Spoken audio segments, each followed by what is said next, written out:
ఓం గం గణపతియే నమః. శ్రోతలకు నమస్కారం. మన ఛానల్కు స్వాగతం. శ్రీ స్కాంద మహాపురాణం బ్రహ్మఖండం మహిషాసుర వధ అద్భుత తీర్థ వృత్తాంతము తెలుసుకుందాం. శ్రీసూతులు ఇట్లు అనిరి: దానవేశ్వరుడైన మహిషుడు దేవి చేత చంపబడిన తన సైన్యమును చూచి కోపముతో చండకోపునితో, చండకోప మహాపరాక్రమశాలి, ఈ దురాత్మురాలితో యుద్ధం చేయుము అనగా అట్లే అని ప్రతాపవంతుడైన చండకోపుడు పలికి దేవిని యుద్ధరంగంలో బాణవర్షంతో ముంచెత్తెను.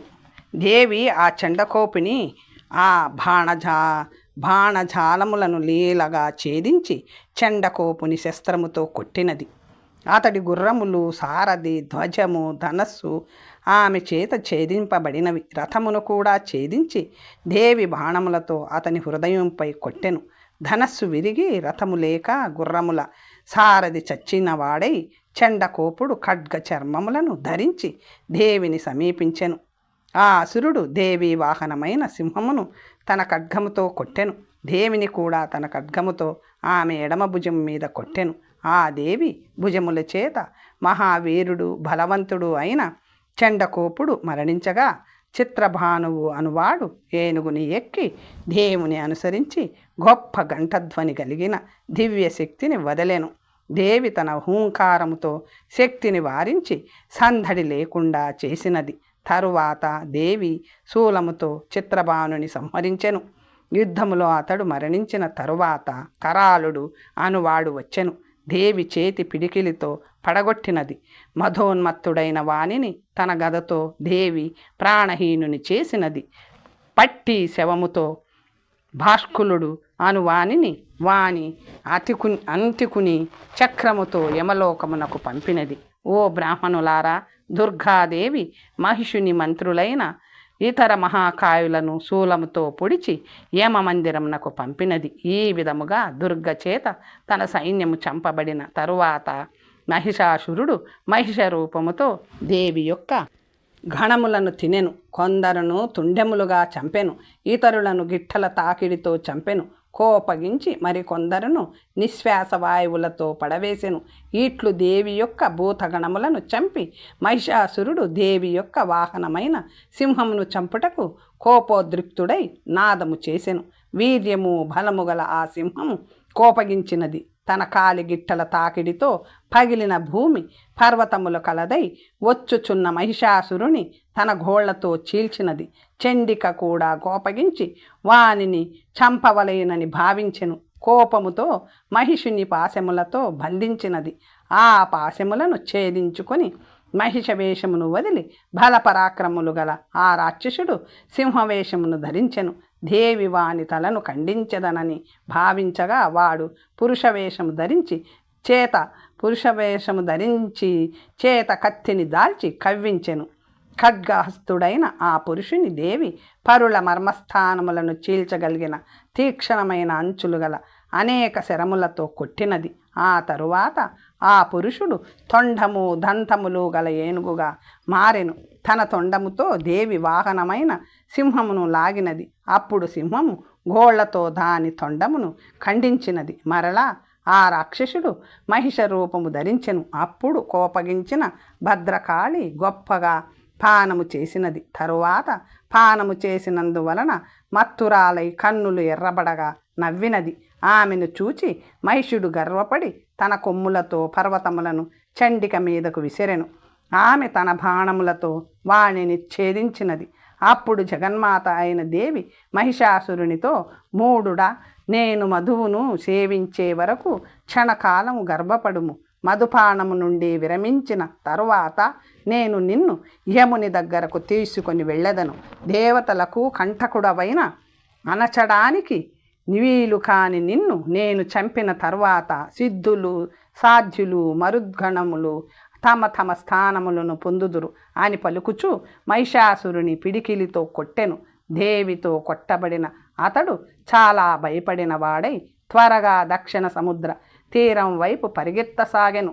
ఆమె సింహవాహనమును అధిరోహించి ధనుజుని అనుసరించినది.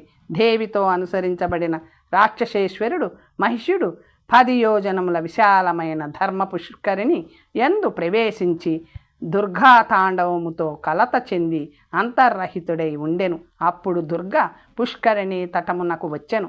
అచ్చట రాక్షసుడైన మహిషిని చండిక చూడలేదు. అంతటా అశరీరవాణి దుర్గాదేవితో ఇట్లు అనెను: ఓ భద్రకాళి మహాదేవి, దానవుడైన మహిషుడు నీచే పిడికిలితో కొట్టబడి ధర్మ పుష్కరిణీ జలమునందు భయార్తుడై అంతర్రహితుడై నిద్రించుచున్నాడు. వానిని చంపుము, ఏదియో ఒక ఉపాయముతో వీని ప్రాణములు తీయము అని ఈ విధముగా అశరీరవాణితో చెప్పబడిన చండిక అసురేంద్రుని చంపదలిచి తన వాహనమైన సింహముతో, ఓ మృగరాజా, మహాబల పరాక్రమశాలి, నీవు ధర్మపుష్కరిణి నీటిని ఏమియు మిగల్చక త్రాగుము అని చెప్పెను.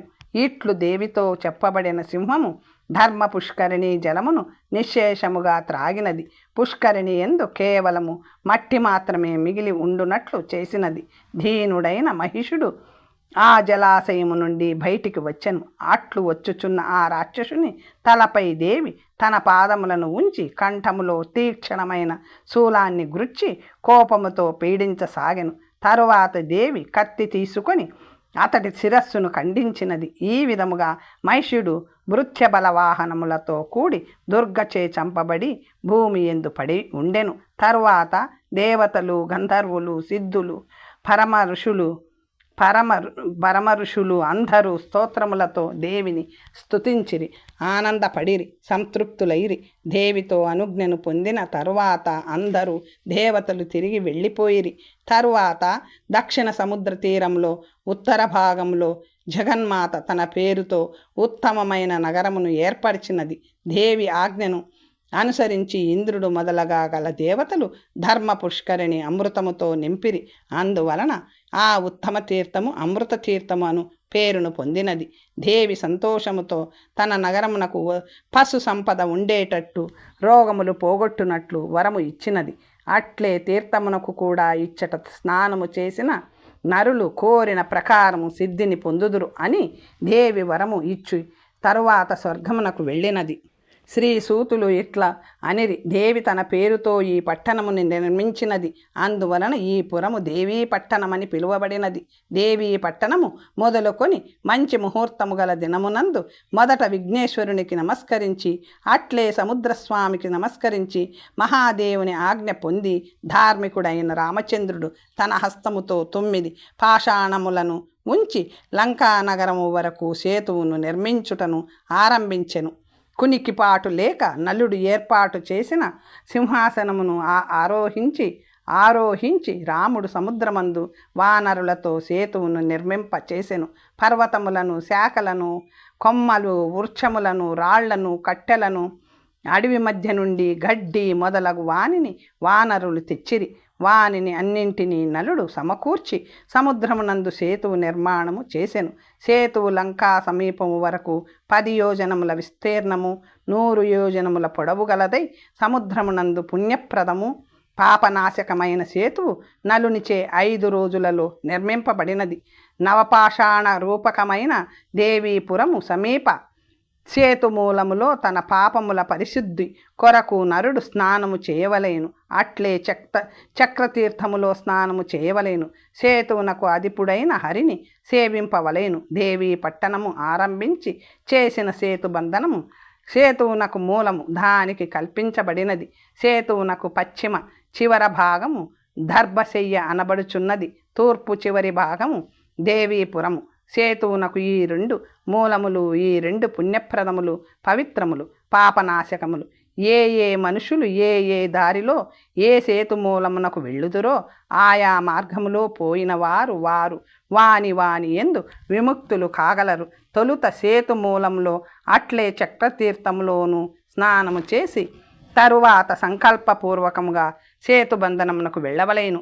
దేవీపురమునందు దర్భశయనమునందు శివప్రదమైన చక్రతీర్థమునందు స్నానము చేసిన పుణ్యప్రదము పాపనాశకము అగును. 2 ప్రదేశములలోనూ చక్రతీర్థమును స్మరించుట వలన 1,00,000 జన్మలలో చేసిన పాపములైనను భస్మము కాగలవు. జన్మ నశించును. ముక్తి ముక్తి కరగత మగును. చక్రతీర్థములో సమానమైన తీర్థము ఇదివరలో లేదు, ఇక కలుగబోదు కూడా. భూలోకములో గంగాది తీర్థములు ఎన్ని కలవో అన్ని చక్రతీర్థము యొక్క 16వ కళకు కూడా సరితూగవు. తొలుత నవపాషాణముల మధ్య సముద్రములో స్నానము చేయవలేను, తరువాత క్షేత్రపిండ ప్రదానము చేయవలేను, అట్లే చక్రతీర్థంలోనూ చేయవలేను. తన పాప పరిశుద్ధి కొరకు సేతునాథుడైన హరిని సేవించవలేను. ఈ విధముగా ఆ మార్గంలో వెళ్ళువారు దర్భశయ్యందు కూడా చేయవలేను. నలుడు చేసిన రామచంద్రుడు ఎక్కిన సింహాసనమునకు నమస్కరించిన నరునకు భయము లేదు. రాముని హృదయములో ధ్యానించుచు మొదట సేతువునకు నమస్కరించవలేను. ఆ సేతువు రాముని పాదన్యాసముతో పవిత్రముగా చేయబడిన ధూళి కలది. దశకంఠుని శిరచ్ఛేదమునకు హేతువైన సేతువునకు నమస్కారము. రామచంద్రునకు కాంతిదాయకము, మోక్ష మార్గమునకు హేతువు ఇది ఒక్కటే. సీత యొక్క మనస్సు అను తామర పుష్పమునకు సూర్యుని వంటిదైన సేతువునకు నమస్కారం. ఈ మంత్రముతో తొలుత సాష్టాంగ నమస్కారము చేసి తరువాత మహాశక్తి గల వేతాల వరద తీర్థమునకు వెళ్ళవలేను. అక్కడ స్నానము చేయుట వలన నరులు పరలోక సిద్ధిని పొందుదురు. ఈ అధ్యాయమును భక్తి గలవాడే చదివినా లేదా వినినా నరుడు అతడికి స్వర్గాదులు దుర్లభములు కావు, కైవల్యము కూడా అతనికి సులభమగును. వేతాళ వరద తీర్థ ప్రశంస సుదర్శన సుకర్ణ శాప విమోచనము. ఋషులు ఇట్లు పలికిరి: ఓ భగవాన్ సూత, సర్వజ్ఞుడు కృష్ణద్వైపాయనునకు ప్రేమపాత్రుడు, శ్రోతలకు అమృతమును వర్షించు కథలను నీ ముఖము నుండి విని నీ వాగామృతమును త్రాగుచున్న మాకు తృప్తి కలుగుట లేదు. అందువలన శుశ్రూష చేయు మాకు శుభమైన కథలను చెప్పవలేను. చక్రతీర్థమునకు దక్షిణ భాగంలో వేతాళ వరదము అను తీర్థము కలదు. అది మహాపుణ్యప్రదము అని మీరు ఇదివరలో చెప్పిరి. ఈ తీర్థమునకు వేతాళ వరదము అను పేరు ఏ విధముగా వచ్చినది? ఆ తీర్థ ప్రభావం ఏమి? ఈ విషయమును మాకు వివరింపుము అని అడిగిరి. అప్పుడు సూతుల వారు ఇలా చెప్పిరి: మీరు మిక్కిలి రహస్యమైన దానిని అడిగిరి. ఆ అద్భుత కథను చెప్పెదను, నిశ్చలముగా వినవలేను. ఆ కథను విని పామరులైన వారును ఆనందించెదరు. ఈ కథ పుణ్యప్రదమైనది. పూర్వము కైలాస పర్వతమునందు విశ్రాంతి సమయంలో పార్వతికి ఆ అద్భుతమైన ఆ కథను శివుడు చెప్పెను. దానిని మీకు చెప్పెదను. పూర్వము సత్యవాక్కు కలవాడు, శుచి అయిన వాడు గాలవుడను మహర్షి పరబ్రహ్మను చింతించుచు తన ఆశ్రమములో తపమాచరించిన నాడు అతడి కూతురు కాంతిమతి అని పేరు కలది, ఉత్తమురాలు, రూపయౌవనములు కలది, తండ్రి దగ్గర వసించుచుండెను. ఆ మహర్షికి బలి కొరకు నిత్యము పుష్పములు సేకరించి తెచ్చి ఇచ్చుచుండెడిది. అవేదిక సమార్జనము సమిధలను తెచ్చుట చేయుచుండెడిది. ఇట్లు ఆ బాల తండ్రికి బాగుగా పరిచర్య చేయుచుండెడిది. ఒకసారి ఆ కాంతిమతి బలి కొరకు పువ్వులు తెచ్చుటకు బయలుదేరి వనములో చాలా దూరము ప్రయాణించెను. అచ్చట అందమైన పూలను బుట్టలో తీసుకొని తండ్రికి శుశ్రూష చేయవలేనను ఆసక్తితో ఆ బాల త్వరగా తిరిగి బయలుదేరినది. మరలిపోవుచున్న ఆ కన్యను విద్యాధర కుమారులు సుదర్శన సుకర్ణులు అను పేరు గలవారు విమానములో పోవుచుండు చూచిరి. రూప యౌవనములు గల ఆ మన్మధుని పత్ని అయిన రతీదేవి వలె సుకుమారమైన మూర్తి కలది అయిన ఆ గాలముని కుమార్తెను చూచి సుదర్శనాను పేరు గల విద్యాధర కుమారుడు పెద్దవాడు సంతోషంతో విప్పారిన కళ్ళగలవాడై కామమోహితుడై కామించెను. పూర్ణచంద్రుని వంటి ముఖము గల ఆమెను మరలా చూచుచూ ఆమెను అనుభవించవలెనను కోరిక కలవాడై విమానము నుండి దిగి మునికన్యను సమీపించి, సుదర్శనుడు రూప యౌవనములు గల నీవు ఎవ్వరవు? ఎవరి కుమార్తెవు? నీ సాటి లేని రూపము నా మనస్సును ఆహ్లాదపరచుచున్నది. రతీదేవి సదృశ్యమైన నిన్ను చూచిన నన్ను మన్మధుడు బాధించుచున్నాడు. సుకంఠుడు అను పేరు గల విద్యాధరపతికి నేను కుమారుడను, అందగాడను, సుదర్శనుడని నా పేరు. నన్ను స్వీకరించుము, నీ దయగల చూపులతో నన్ను రక్షించుము.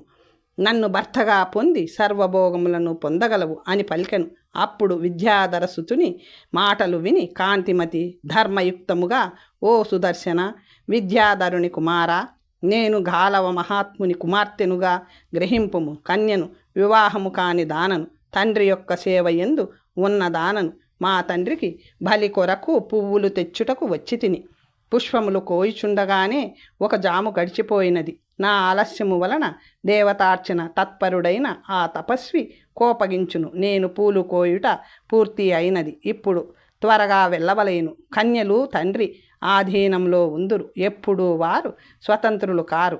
నీవు నన్ను ఇష్టపడిన ఎడల నా తండ్రిని అడుగుము అని కాంతిమతి విద్యాధర సుతునకు చెప్పి తండ్రిని గూర్చి శంకించుచు త్వరగా ఆశ్రమంనకు వెళ్ళుటకు బయలుదేరెను.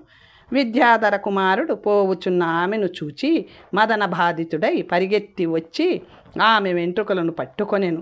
పరిగెత్తుకొని వచ్చిన తన వెంట్రుకలను పట్టుకొనుచున్న అతనిని చూచి ఆమె లేడి పిల్లవలే పెద్దగా అరిచినది. ఓ తండ్రి సమర్థుడా, ఈ విద్యాధరుని నుండి నన్ను రక్షింపుము. నన్ను ఈ దుష్టాత్ముడు విద్యాధర సుతుడు బలవంతముగా ఈ వేళ పట్టుకొనుచున్నాడు అని ఈ విధముగా తన ఆశ్రమమునకు దగ్గరలోనే పెద్దగా అరిచినది. ఆమె ఆక్రందనను విని గంధమాదనములో ఉండు మునులు మునిశ్రేష్ఠుడైన గాలవుని ముందుంచుకొని ఇది ఏమియో తెలుసుకొనదమని ఆ ప్రదేశమునకు తొందరగా వచ్చిరి. ఆ ప్రదేశమునకు ఋషి పుంగవులు అందరూ వచ్చి విద్యాధరునితో గ్రహించబడిన ఆ మునికన్యను చూచిరి.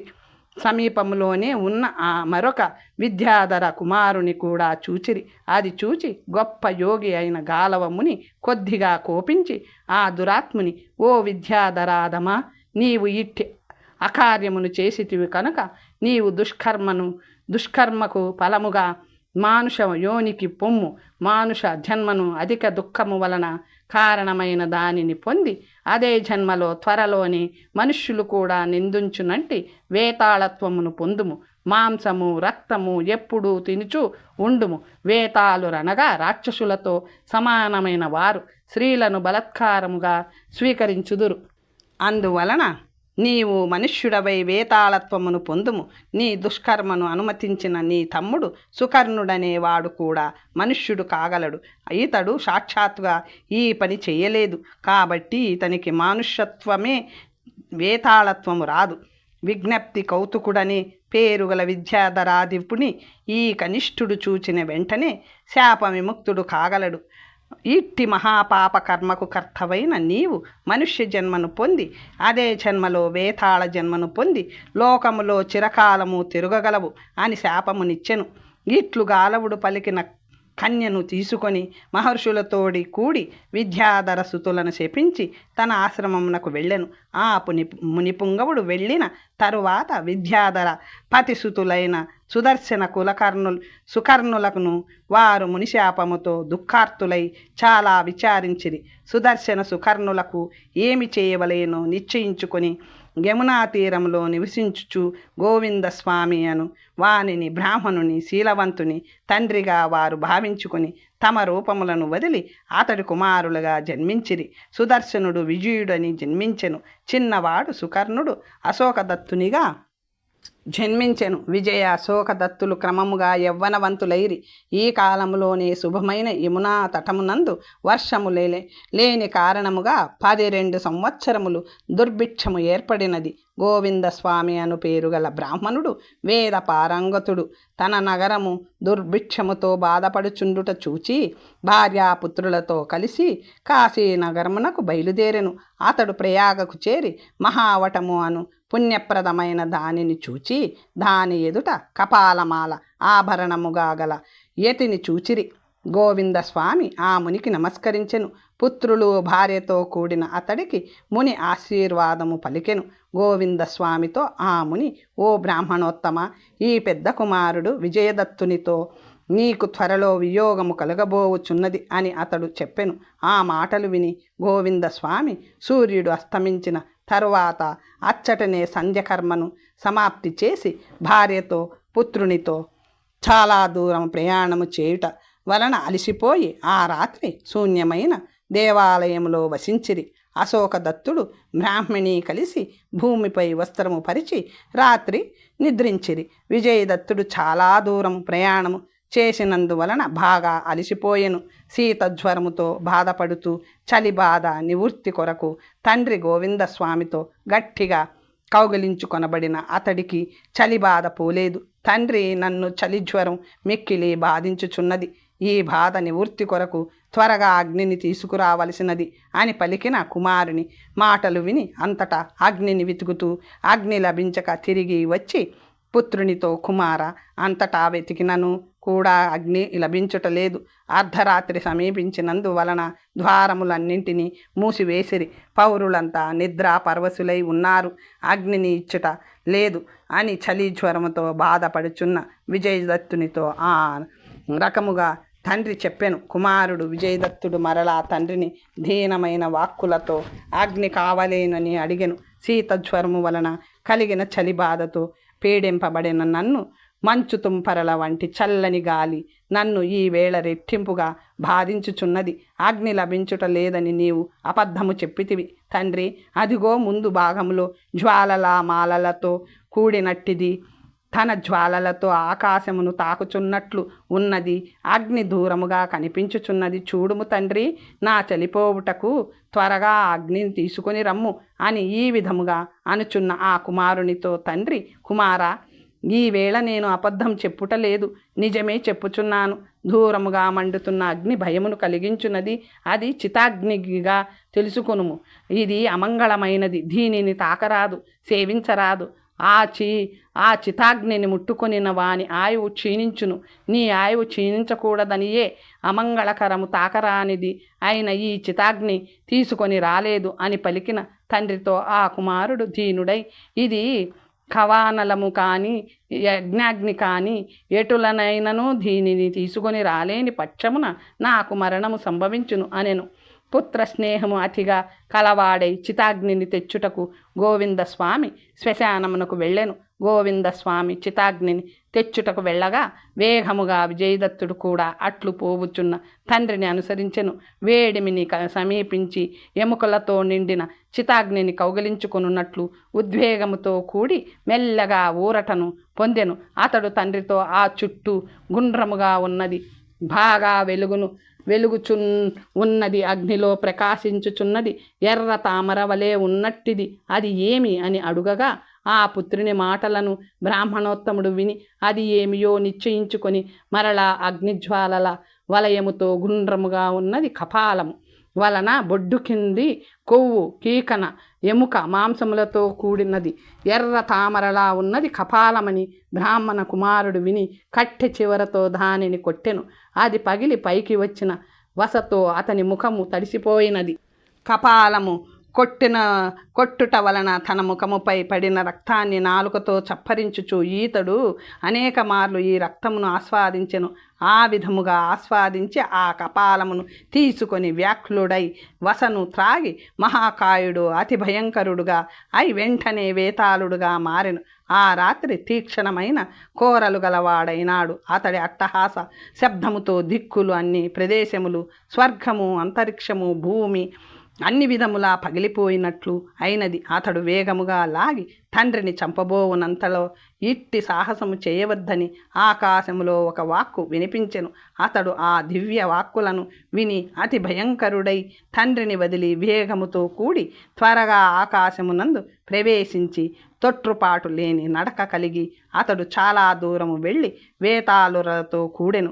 వచ్చిన అతడిని చూచి వేతాళురు అందరూ కపాల స్ఫోటన చేసి ఈతడు వేతాళ రూపమును పొందినాడు కనుక అతడిని కపాల స్ఫోటుడను పేరుతో పిలవసాగిరి. ఆ కపాల స్ఫోటుడు వేతాళురతో చుట్టబడి వేతాళరాజైన నరాస్తి భూషణుడు అనే వాని సమీపమునకు బలము కలవాడై వెళ్ళాడు. నరాస్తి భూషణుడు ఇతనిని సేనాపతినిగా చేసెను. బలవంతుడైన చిత్రసేనుడను పేరుగల గంధర్వుడు ఒకసారి యుద్ధము చేసి యుద్ధములో నరాస్తి భూషణుడును వానిని చంపెను. నరాస్తి భూషణుడు గంధర్వునితో యుద్ధములో చంపబడిన తరువాత అప్పుడు ఈ కపాల స్ఫోటుడు ఆ పదవిని పొందెను. విద్యాధరుని కొడుకు సుదర్శనుడు మొదట మనుష్యుడై మహర్షి శాపము వలన ఆ తరువాత వేతాళత్వమును పొంది క్రమముగా వేతాళపతి అయ్యెను. వేతాళ తీర్థ ప్రశంస సుదర్శన సుకర్ణ శాప విమోచనము. వేతాళ తీర్థ ప్రశంస సుదర్శన సుకర్ణ శాప విమోచనము. ఆ తరువాత ఆ బ్రాహ్మణుడు తెల్లవారుజామున పుత్రశోకముతో పీడింపబడుచు అశోకదత్తునితో భార్యతో కూడి దుఃఖించుట ఆరంభించెను. ఏడ్చుచున్న గోవిందస్వామిని చూచి సముద్రదత్తుడు అను వ్యాపారి తన ఇంటికి తీసుకుని వెళ్ళెను. అతడిని ఓదార్చి ఆ వణిక్ శ్రేష్ఠుడు దయగలవాడై తన ధనమునకు అంతటికీ రక్షకుడిగా నియమించెను. ఆ సన్యాసి మాటలను స్మరిస్తూ పుత్రుని దర్శనమునందు ఆసక్తి కలవాడై పుత్రుడు భార్యలతో కూడి ఆ వ్యాపారి ఇంటినందు నివాసము ఉండెను. అశోకదత్తుడు అను ఆ బ్రాహ్మణుని రెండవ కుమారుడు శస్త్రములయందు శాస్త్రములందును విజ్ఞానవంతుడు అయ్యెను. అదే విధముగా ఇతర విద్యలందును అతనితో సమానమైన వాడు భూమిపై లేడు. విద్యలను పొంది బ్రాహ్మణ కుమారుడు నగరములో ప్రఖ్యాతుడైనాడు. ఈ కాలములో ప్రతాపముకుటుడు అను రాజు దగ్గరకు కాశీదేశాధిపతి బలవంతుడైన ఒక మల్లుడు వచ్చెను. ముకుటరాజు ఈ మల్లుని జయించుట కొరకు బలవంతుడైన ద్విజపుత్రుని భటుల ద్వారా పిలిపించెను. వచ్చిన అతనిని చూచి ప్రతాపముకుటుడు ఇట్లు అనెను: అశోకదత్త, బలవంతుడైన జయించరాని ఈ మల్లుని యుద్ధములో చంపుము. నీవు బలవంతులలో శ్రేష్ఠుడువు కదా. దాక్షిణ్యాత్య మహామల్లపతి అయిన ఇతనిని నీవు జయించిన నీవు ఏది కోరినచో అదంతయు ఇచ్చెదను, అనుమానించకుము అని అతని మాటలను విని బలవంతుడైన బ్రాహ్మణ కుమారుడు దాక్షిణ్యత్వం మహామల్ల నృపతిని కొట్టెను. అప్పుడు మల్లుడు వెంటనే కన్నులు తేలవేసెను, ప్రాణములు పోయి భూమిపై పడెను. దేవతలు కూడా చెయ్యలేని బ్రాహ్మణ కుమారుని ఆ పనిని ప్రతాపముకుటుడు చూచి ప్రసన్న హృదయుడైనాడు. బహుధనము గ్రామములను ఇచ్చి సమీపమునందు ఉంచుకొనెను. ఆ మహారాజు బ్రాహ్మణ కుమారునితో కలిసి సంధ్యాకాలమునందు గుర్రము మీద నిర్జన ప్రదేశంలో తిరుగసాగెను. ఒకనాడు బ్రాహ్మణ పుత్రుడు తోడుగా గల ఆ రాజు సమీపములో దీనముగా పలుకుచున్న మాటలు వినెను.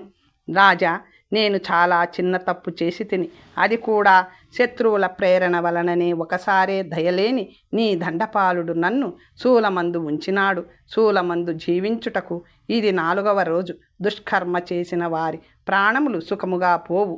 నాకు దప్పిక అగుచున్నది, దానిని వారించుము అను దీనమైన మాటలను విని రాజు బ్రాహ్మణ పుత్రునితో ధైర్యవంతుడైన అశోకదత్తునితో ఈ విధముగా అనెను: ఓ బ్రాహ్మణ కుమార, నిరపరాధ అయి శూలమునందు ఉన్న ఆ ప్రాణికి దప్పిక గొన్నవానికి నీవు నీటిని ఇమ్ము అని రాజుతో ఆదేశింపబడి బ్రాహ్మణ కుమారుడు కలశమును నీటితో నింపి తెచ్చుటకు వెళ్ళెను.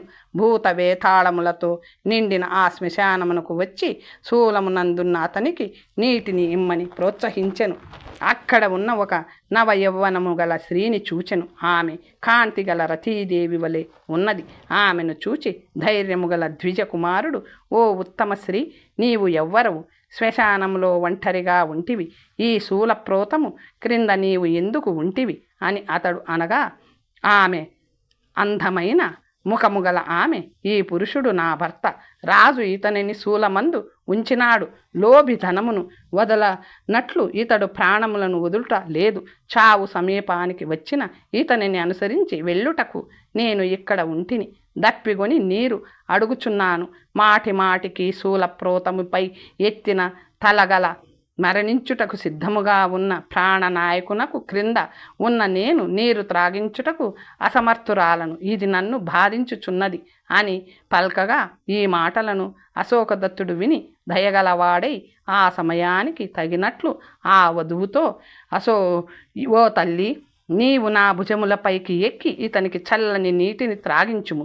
ఆమె అట్లే అని అతనితో పలికి శరీరము వంచిన ఆ పురుషుని భుజమును ఆ యువతి పాదములతో ఆరోహించినది. బ్రాహ్మణ కుమారుడు కొత్తగా పడుచున్న రక్తమును చూచెను.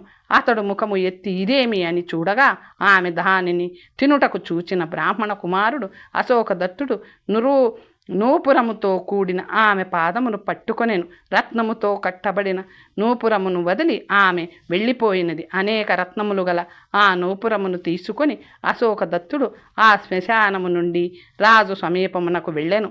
శ్మశాన వృత్తాంతమును అంతయు ఆ రాజుకు నివేదించెను. చాలా విలువైన రత్నములు పొదగబడిన నూపురమును రాజుకు ఇచ్చెను. ఇతర వీరులు చెయ్యలేని ఆ వీర చరితమును విని అతనికి రాజు మదనలేఖ అను పేరుగల తన కుమార్తెను ఇచ్చెను. ఒకసారి మహారాజు దివ్యమైన నూపురమును చూచి ఈ నూపురముతో సమానమైన వేరొక నూపురము ఎట్లు లభించును అని ఆలోచించసాగెను. అశోకదత్తుడు రాజు కోరికను తెలుసుకొని మరొక నూపురము లభించు కొరకు మనసులో ఆలోచించెను. నేను పూర్వము శ్మశానములో ఈ నూపురమును ఎవరి నుండి పొందితినో ఆమెను మరొక నూపురము లభించు కొరకు ఇప్పుడు ఎక్కడ చూడగలను అని ఇట్లు చాలా ఆలోచించి ఆ బుద్ధిమంతుడు ఒక నిశ్చయమునకు వచ్చెను. శ్మశానమునకు వెళ్ళి మహామాంసమును అమ్ముచున్న ఎడల రాక్షస వేతాల పిశాచాదులందరినీ మంత్రములతో ఆహ్వానించుచుండిన ఆ రాక్షసి కూడా రాగలదు. వచ్చిన ఆమెను బలవంతముగా పట్టుకొని ఆ నూపురమును తీసుకొందును. 1000 మంది రాక్షసులు కానీ 10,000 మంది పిశాచులు కానీ 1,000,000 మంది వేతాళురు కానీ బలవంతుడనైన నాకు లెక్క కాదు అని మనసులో నిశ్చయించుకొని శ్మశానమునకు వెళ్ళెను. మంత్రములతో రాక్షసులను ఆహ్వానించి మహామాంసమును అమ్ముచు దిక్కులలో వినిపించునట్టు తీసుకొనుము అని గట్టిగా అర్చుచు తిరిగెను. మహామాంసము అమ్మబడుచున్నది, తీసుకొనుడు అని అక్కడ రాక్షస వేతాళుర కంకారులు పిశాచములు ఇతర భూతముల సమూహములు ఆనందముతో వచ్చిరి. ఇష్టతరమైన మాంసమును మనమందరము తిందుమని అందరూ అక్కడికి రాగా రాక్షస కన్య వచ్చినది. మాంసము భక్షించవలయునను ఆసక్తితో వచ్చినది. వెతుకుచున్న ఆ బ్రాహ్మణుడు ఆ రాక్షసిని చూచి ఈమెను ఇంతకు ముందే చూచితిని అనే జ్ఞాపకాన్ని పొందెను. నాకు ఆ 2వ నూపురమును కూడా ఇమ్ము అని అడిగెను. అతని మాటను విని ఆమె సంతోషపడి, ఓ వీరశ్రేష్ఠ, ఇంతకుముందు నీవే నా నూపురమును తీసుకొని పోతివి. రత్నములతో అందమైన 2వ నూపురమును కూడా తీసుకొనుము అని అనుచు 2వ నూపురమును తనకు ఇష్టమైన తన కూతురును కూడా ఆ బ్రాహ్మణునికి ఇచ్చెను. విద్యుత్ కేసి అను ఆ రాక్షసి చేత ఇవ్వబడిన విద్యుత్ ప్రభ అను పేరు గల ఆమె కుమార్తెను రూప యవ్వన వంతురాలిని ప్రేసిగా పొంది బ్రాహ్మణుడు ఆనందపడెను. విద్యుత్ కేసి తన అల్లునకు బంగారు తామర పువ్వును కూడా ఇచ్చినది. విద్యుత్ ప్రభను కాలి అందెను. హేమాబ్జమును పొంది అతడు తన అత్తకు పోయి వచ్చుందనని చెప్పి తిరిగి రాజు దగ్గరకు వచ్చెను. తరువాత ప్రతాపముకుడు నూపురము లభించుట వలన ఆనందపడి శౌర్య ధైర్యములతో కూడిన బ్రాహ్మణ కుమారుని ప్రశంసించెను. తరువాత విప్రుడు ఏకాంతమున తన ప్రియురాలైన విద్యుత్ ప్రభతో, మీ అమ్మకు హేమాంబుజము ఎట్లు లభించినది? దీనితో సమానమైనవి మరికొన్ని ఎక్కడ లభించగలవు అని అనిన తన భర్తతో విద్యుత్ ప్రభ రహస్యముగా విస్ఫోటుడు అనువాడు వేతాళురకు రాజు. అతనికి బంగారు తామరలు గల దివ్యమైన సరస్సు కలదు. మీ అత్త అయిన మా తల్లి జలక్రీడలు ఆడుచూ దానిని తీసుకుని వచ్చినది అని అన్న మాటను వినగానే బ్రాహ్మణుడు విద్యుత్ ప్రభను అక్కడికి అచ్చటకు వెళ్ళెను.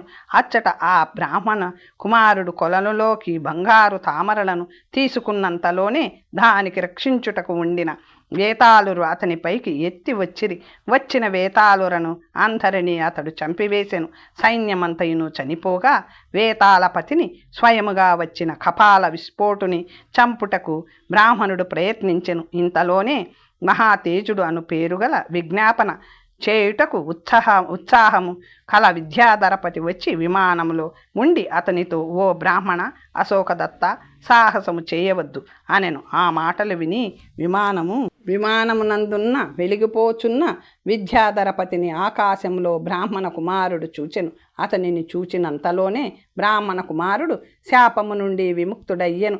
అతడు మనుష్య రూపమును వదలి దివ్య రూపమును పొందెను. విమానమును అధిరోహించి శాప విముక్తుడై దివ్యాభరణములతో అలంకరింపబడి అనుకర్ణునితో చెప్పవలయనని కుతూహలము కొలది విద్యాధరపతి సుకర్ణ, ఇతడు నీ అన్న గాలవముని యొక్క శాపము వలన వేతాళుడైనాడు. మునికన్యను ముట్టిన పాపి ఆ పాపమును అనుమతించినందువలన అతడు నిన్ను కూడా శపించినాడు. నీ అల్ప పాపమునకైన శాపము నా దర్శనముతో పోవును అని ఆ ఋషి అనెను. అతనికి శాపాంతరమును కల్పించలేదు. రా, శాపము నుండి ముక్తుడవైనావు సుకర్ణ, స్వర్గమును ఆరోహించుచు.